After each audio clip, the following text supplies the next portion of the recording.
Tag the ebooks Falcha. Hi, hello, and welcome. It is John O'Sullivan from the Irish Pagan School, and we are here with this week's coffee talk, check-in, and chat. So,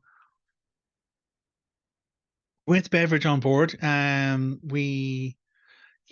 been asked at times to do reaction videos. People want to get my opinion on things, or look for a bit of insider perspective on something that they've come across. I'm somewhat a bit reticent to get into that whole John reacts to stuff, but I have found one. I have found one that is worthy of my reaction, and it is actually worthy of a history lesson. So if you're interested, stick around. But before we get into that history lesson and education of someone who really needs it, we have a free resource for you. As usual, pop down into the description, grab the link. It'll get you onto our mailing list, and it'll get you a download list of recommended resources from the Irish Pagan School to explore your cultural history, your spirituality with us. It's really just a one-stop location for getting a good idea on what we can stand over as good resources for you to pursue. And the intent, of course, being that if you can avoid the bad stuff, it's a little bit easier on you than it was on some of us coming up without good resources to hand. So, with that said, allow me to share with you something that I was moved to react to. And I'm not reacting in an adversarial position. I'm reacting purely from a stance of education, which I think is needed, sorely needed in this case. Um, a gentleman went on Twitter today and decided to share their opinion that always remember the Irish stabbed England in the back with the 1916 Easter Rising. The rebellion had the full support of Germany, the country Britain was fighting in World War One. Traitors, one and all. Thank God they aren't in NATO. And this is from an at bulkily underscore John, who is a self-professed military news for the average citizen.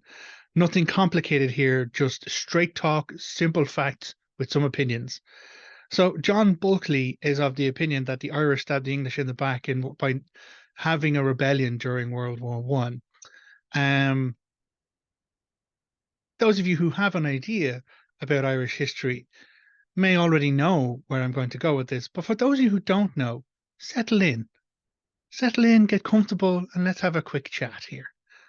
Because what we need to do is we need to go back. We need to go back before 1916. We need to go back before the Easter Rising and consider what was going on in Ireland to cause them to stage a rebellion, to cause them to kind of seek independence and the right to self-rule. And so if we want to go back, we need to go back as far as the 12th century because it was King Henry II who was the official king to have come in and conquered. Like if we go into the 1100s, we're dealing with the Viking invasions.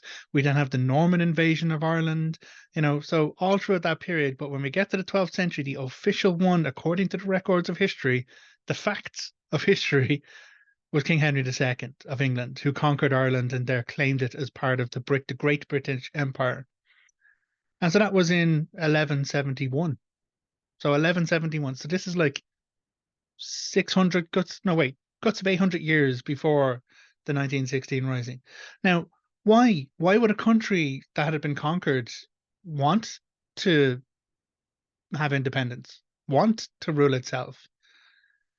Well, you might think that, John Bulkley here might not have an understanding of that, but having a quick glance at John, we realize he's American. And if he's American history fan, even American history, even casually interested, he knows that the American War of Independence was fought in 1775. An American War of Independence fought in 1775 was against Britain so that they could have their independence from Britain. And what was going on in Britain during the 1700s was a whole load of other wars.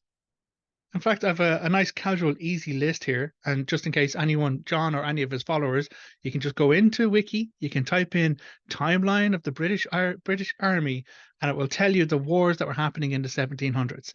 And a big part, as we know, and the concerns that were caused leading to, say, that historic event known as the Boston Tea Party was the taxation that was being placed on American, living individuals, people living in America, because Britain wanted to fund their wars, the wars that they were experiencing and engaging with all across the Middle East and all across India. So, at the backdrop of ongoing war, the people in America decided that they wanted to have independence and, fight for their right to rule themselves. We did the exact same thing 100 and something years later, not even 200 years later, because it was 1775. The 1916 Rising was the Declaration of Independence. It was seized in the General Post Office by the revolutionaries. They declared an Irish Free State, an Irish independent with a constitution, but it failed. The actual Irish War of Independence took place in 1919 and 1921, but even then, it was still a hard-fought thing. And we ended up with the Free State, which led to the Irish Civil War in the 1920s. And then we finally, eventually, got to the place of being able to declare a republic in the 1930s. So, I'm sorry, John, but it's not a case that we stabbed England in the back during World War One, because Irishmen fought in World War One. There was no formal conscription given in Ireland during that period because it would have inflamed a lot of concern. England being very much aware of how they had been treating Ireland and the rise in kind of Irish sentimentality and the rise for the right to rule ourselves, to be free of oppression and conquerors. So, it's understandable. So they never actually enforced conscription, but 140,000 Irishmen volunteered to fight in World War One, understanding and knowing that the conflict between Germany and Russia, that was the kickoff point. Easy kind of quick search there. You can find that it was hostilities between Germany and Russia at that point that triggered the kind of snowball effect which led into World War One. But the ongoing kind of militarization of everything and the industrialization of warfare, which really happened, because before World War One, we were still dealing with a lot of kind of single shot muskets and cavalry charges. But it was in World War One that we actually saw military industrialization kick off, where we had vast amounts. The first tanks were used in World War One. That first kind of exploration of how to mechanize warfare really took a whole new level of it, which any historian or war enthusiast would be easily able to kind of look at the socio-ecological, the socio-economical influences that led to those conflicts. Although apparently John hates socialists, so that's their email address on their Twitter handle. As a grown man who is a self-professed military historian, you can understand maybe why I'm a little bit frustrated, because actually here's a I saw many years ago, I saw a web comic which lives forever in my brain. It was done by a web comic called Cyanides and Happiness, and it's two random figures standing in the first panel, and one of the figures says, "Oh, I'm from Ireland."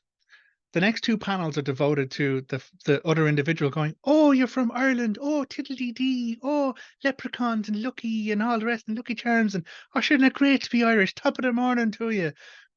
And the last panel is, "Really, it's great to be Irish. Have you read the look of the Irish? Have you read a fucking history book?" Ireland, Ireland has never been lucky. Ireland has always been a place of conflict for many reasons. And before anyone else came in and decided to have a go at us, we were having a go at each other. At one point during the medieval period of Ireland, there was over 180 different recognized kingdoms or chieftains in Ireland. We had enough stuff going at each other and having our own little scraps and getting on with it. Then other people decided to come in and have a go at us. And that's when things began to take a whole different turn. So the 12th century. If the American War of Independence was fought in 1775, we had already been oppressed by England for 500 years at the point that the America began to have its first right to become a country in its own right. We had already been oppressed. We had already been suffering. We'd gone through on Gorta Moor. Actually, sorry, I'm lying. America War of Independence happened in 1775 to 1782. It was after that, was in the mid 1800s, 1845 to 1850, that we have the Great Potato Famine, the blight that came in on Gorta Moor, which then led to a whole load of people kind of forcibly fleeing from Ireland in order to try and survive the trip to the Americas. But that's a whole different timeline of history, a whole different area of history in which to dig into. But talking about the Irish stabbing the English in the back during World War One, sorry, John, read a history book. And if you don't want to read a history book, if you want to just maintain your opinions, then get fucked. Because the part that you're missing out on here, we had a rebellion in 1916, but what followed that was the end of World War One with the Treaty of Versailles. And the Treaty of Versailles, signed in 1919, led to a whole load of militarized soldiers from the British Empire without a job. And what did England decide to do with them? Oh, yeah, we'll just put them in the Royal Irish Constabulary, the RIC. So these highly trained PTSD, violent, suffering fuckers were then suddenly a conscripted police force sent to the troublesome neighbor there. And they came in to Ireland with some of the worst, most aggressive, most brutal treatment that our people suffered at the hands of the English. And because of the scrappy kind of ex-army khaki kind of colors they were wearing, they became known as black and tans. So these were some of the worst fuckers who had survived World War One and then been sent to, put Ireland back in its place. Tragedy, travesty, fucking murders, fighting, women thrown out of their houses. It is a very terrible time in Irish history, post World War One, 1919 to 1921, when we could actually try and begin to get ourselves out from under England. So someone, a self-professed, someone who studies history and wants to just talk straight facts to people who don't want to go too deep into it. I read your tweet. I had a look at it. It caused me quite a lot of annoyed and frustration. I knew my own history, but in the space of 10 minutes before sitting down to record this video, I was able to get all of the extra information that you seem to be fucking missing, John. There was no betrayal. The Irish weren't traitors. The Irish were an oppressed and conquered people who saw an opportunity to advocate for their right to self-rule, who saw an opportunity for the right to stand up and say, no, we don't want your oppression. We don't want you kind of dictating how we should live and rule our own people in our own land. We don't want you continually ravaging the bounty of our lands and just exporting everything grown in our country for absentee landlords. The famine was caused by the British. It wasn't a potato blight. It wasn't just, oh well, sorry about that. Like the crop of potatoes died. Potatoes aren't fucking native to Ireland. Potatoes are native to South America. They were imported into Ireland because they're a superfood. They're a superfood that will grow in any condition whatsoever, and they were easy for the Irish to maintain and subsist on. And that's all we were given by the English landlords who parceled out the land that was originally Irish land so that we could farm it and send them the produce, send them the grain and everything else that was grown here in this country. So I realize my energy has gotten a little bit hurt, a little bit aggressive. That's not my intent. My intent is to educate. As I said, I'm not coming for John. I don't really give a shit about John. What I give a shit about is misinformation and a lack of basic cop on and curiosity to try and understand different. We have been killing each other since we could figure out how to stand up and use sticks and stones. War is a whole extra state of horror, but war is something we do to ourselves for a number of different reasons. But enemies in one war become allies in the next war because wars are always fought over territory or power or ideology or religion or spirituality, whatever it is. We have gone through any excuse in order to kind of industrialize harm against each other. And it's terrible and it's fucking pointless. But what makes it even worse is when people break it down to a binary. the goodies and the baddies. Well, I'm American, so anyone I fight is a bad guy and they're against me. Or the British fought against the Germans. The Germans were the baddies. So anyone who was like, allied with Germany, you know, there are so many fucking problems with that limited blinkered mentality. And so it's not about complexity. It's not about like, oh no, I'm just shooting a straight talk. I'm just shooting simple talk. You're not shooting simple talk. You're being a simpleton. You're choosing ignorance.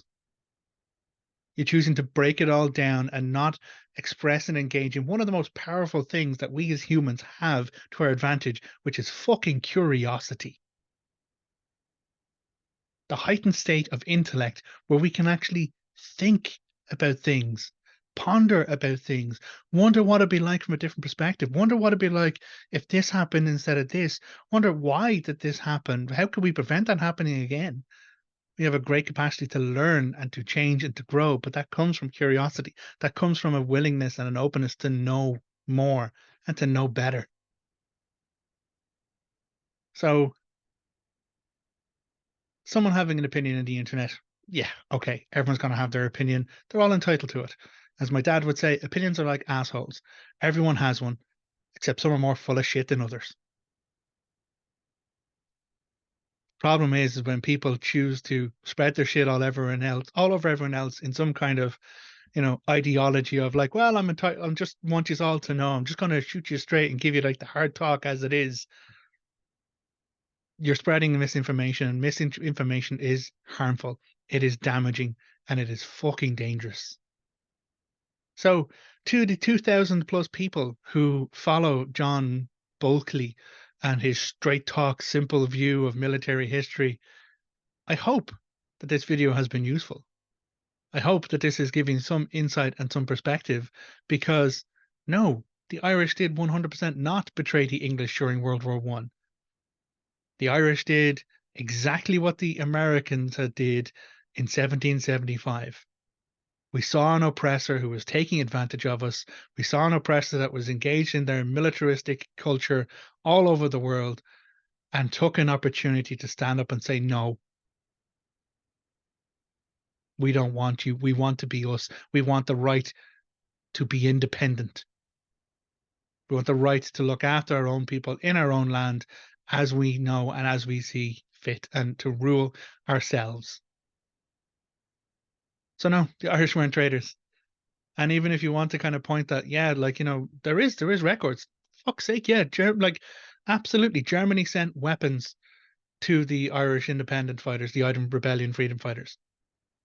And we fucking took the weapons. Because how else were we going to get them?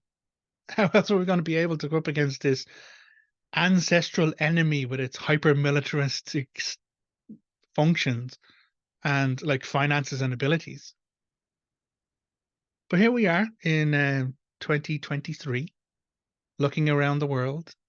You mentioned NATO, which is an agreement of, countries that, we won't fight against each other. And if one person starts a war with one of members of NATO, then everyone else supports that and defends that. It is a non-aggression pact, is what it is. But NATO exists as a non-aggression pact for the people who are the most aggressive. The largest people who have all of the power to actually cause so much global fucking harm. If NATO was absolutely the end of all of it, then why would we need the United Nations? Why would we need a separate like body where every nation gets to have representation, come together and have a say and have a voice?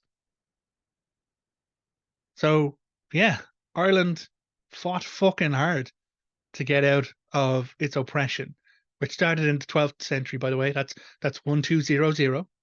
We are now at 2023. So like, it's quite a while. The 12th century up until the 19th century, the start of the 19th century. When you hear an Irish person talking about the 800 years, that's what we're talking about. And even now, there is still a section of our country, 6 counties on the north of our island, the island of Ireland, which are still under British rule. And it's only in my lifetime, in the last few, like only in the last 20, 30 years that we have a Good Friday Agreement, that we have a demilitarization, that we are allowing politics to see its way through and allowing for the culture to grow without sectarianist harm and bombings and murders and killings on the island. So please, John, don't come at me with your half-arsed fucking simpleton talk, because it's not just ancient history. It's not just some like, oh well, isn't it great to consider that this is what happened years and years ago? The shit and the fallout of this shit is still happening and still living on my island.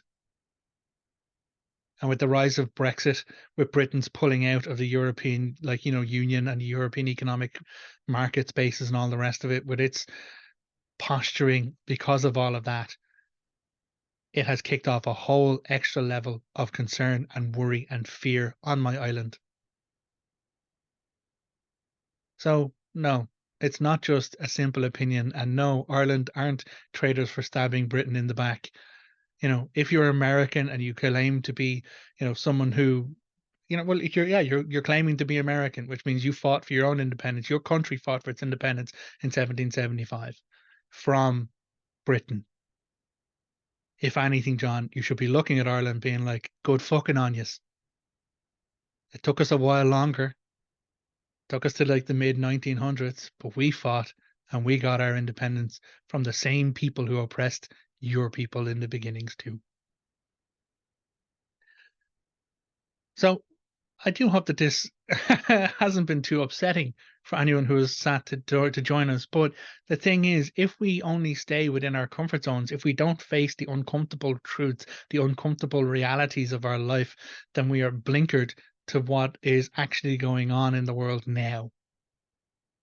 When we have Russia and the Ukraine ongoing, when we have so many people dying all over the place, we have an ongoing conflict in Israel and Palestine, escalated once again as I'm recording this video. Where is all of this going to go? How are we going to get out of this if we don't cop the fuck on and learn from the past and try and do better? And so misinformation, people having opinions, oh, it's just my opinion, I'm entitled to it. Yeah, you don't understand. Your misinformation does real fucking damage. And so I won't apologize for my heartfelt reaction. I won't apologize for coming against misinformation as strongly as I can, because that is important to me, because the body count is real.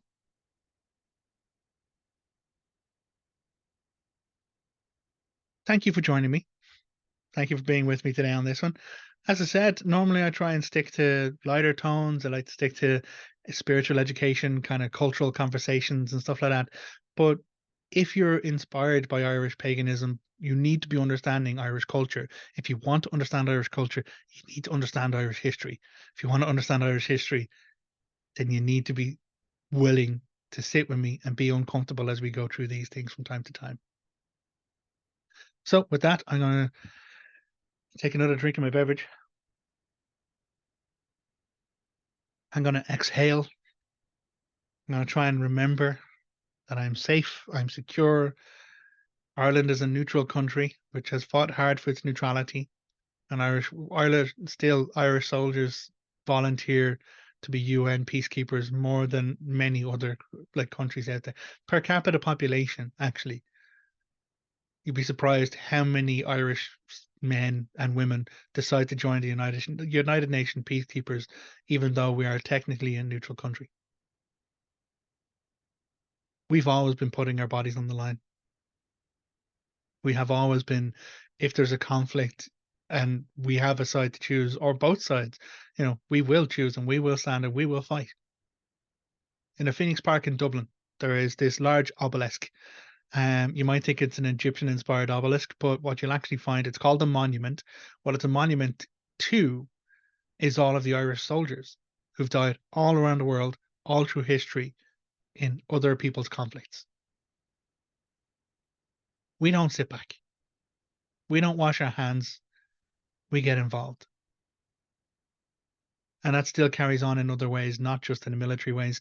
The Ireland is ranked still within, I think it's currently within the top 20 or 30 countries in the world who give charity. who give to all charities or give from us. Like we are one of the highest, donators per capita populations in the world because we were on the wrong end of it. Not that far away that, in America, there was no blacks, no dogs, no Irish. It's important to know our history. It's important to take those times. And I feel like I'm going to stagger back into my rant. So I'm going to really wrap it up here now. Um, because if we don't learn from the past, we are doomed to repeat it. And that's why misinformation, that's why the retelling, the twisting of the narrative, or, oh no, I'm just going to focus on these areas. That is so harmful. That is so fucking dangerous. Because suddenly, a war or a conflict or an invasion of another country, which, oh, well, no, we didn't lose that war. We abandoned it. What was that one? Vietnam.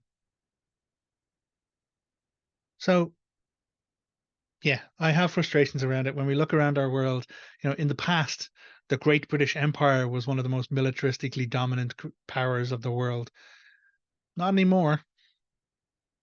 You don't have to look too far from John's doorstep to find out where the great military superpowers are these days and the militaristic attitudes that they have towards all people of this world, because we're all fucking humans on the one planet at the end of the day. So I will say, Gaurav Mila Mahagas, thank you very much for being with me and for listening to this reaction rant. Um, do make sure you pop down into the description, that you grab onto the link if you're interested in, exploring more about your Irish paganism, your spirituality, your Irish culture. Join us. Get on the mailing list. You'll get the resources that come out. You can join us for our live sessions where we host space and just hang out and chat and talk. And you can pick up that free resource guide as well, which is recommended resources to enhance and expand your own learning in your own journey. So again, Gaurav Mila Mahagat, thank you very, very much. And until next time, look after yourself and slán. Goodbye.